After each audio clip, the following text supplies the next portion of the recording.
প্রতিপক্ষ বাংলাদেশ আর test cricket নানা জৌলস আর ইতিহাসে মিশে থাকা পাকিস্তান ক্রিকেটের বর্তমান সময়ে সবচেয়ে দুর্ভাগ্যের কারণ বাংলাদেশ। মাঠের ক্রিকেটে মেলেনি পরিকল্পনা, তাই তো নিজ দেশের পর টাইগার ডেরাতে এসেও হোয়াইট ওয়াশ। গত টেস্ট চ্যাম্পিয়নশিপ চক্রে সবার তলানিতে থেকে শেষ করা। সবশেষ সিলেট টেস্টের পর পাকিস্তান ক্রিকেটের অন্দরমহলে যেন তীব্র উত্তাপ বইছে।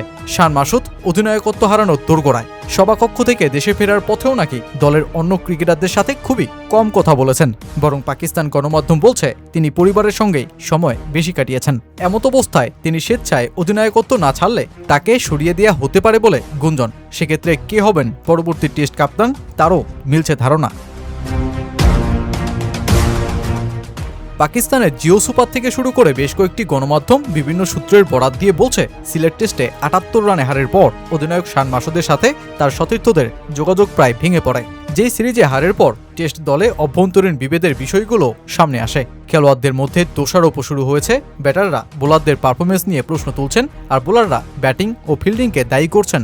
দলটির হেড কোচও নাকি শান মাসুদের নেতৃত্বে সন্তুষ্ট নন এবং দলের একাধিক সিদ্ধান্ত নিয়ে তিনি অসন্তোষ প্রকাশ করেছেন। আর যেই সবকিছুই এখন চাপ বাড়াচ্ছে শান মাসুদের অধিনায়কত্বে। ২০২৩ সালে অধিনায়কত্ব নেওয়ার পর ১৬ টেস্টে মোটে ৪টিতে দলকে জেতাতে পেরেছেন তিনি, যার ভেতর ৪বার বাংলাদেশের কাছেই পরাজয় স্বীকার করতে হয়েছে। সব মিলিয়ে টেস্টে তার জয়ের শতাংশ ২৫, যা ইন্তিকাব আলমের পর সর্বনিম্ন বাজে টেস্ট অধিনায়কত্ব। তাই পাকিস্তানের বিভিন্ন গণমাধ্যম বলছে দেশটার ক্রিকেট বোর্ড এরই মধ্যে শান মাসুদের টেস্ট অধিনায়কত্বের অধ্যায় শেষ করার সিদ্ধান্ত নিয়েছে। যদি তিনি স্বেচ্ছায় এই সিদ্ধান্ত না নেন, তবে পিসিবি আনুষ্ঠানিকভাবে তাকে সরানোর ঘোষণা দেবে। আর সেক্ষেত্রে সালমান আলী আগাকেই পরবর্তী টেস্ট অধিনায়ক হিসেবে ঘোষণা করা হতে পারে বলেও গুঞ্জন। আর সেটা হলে আগামী ওয়েস্ট ইন্ডিজ সিরিজেই পাকিস্তান পেতে পারে নতুন টেস্ট কাপ্তান। শান মাসুদের ওপর এখন মস্ত বড় চাপ। বাংলাদেশের বিপক্ষে হোয়াইট ওয়াশ সে যেন তীব্র হতাশাতেই ফেলে দিয়েছে এই কাপ্তানকে।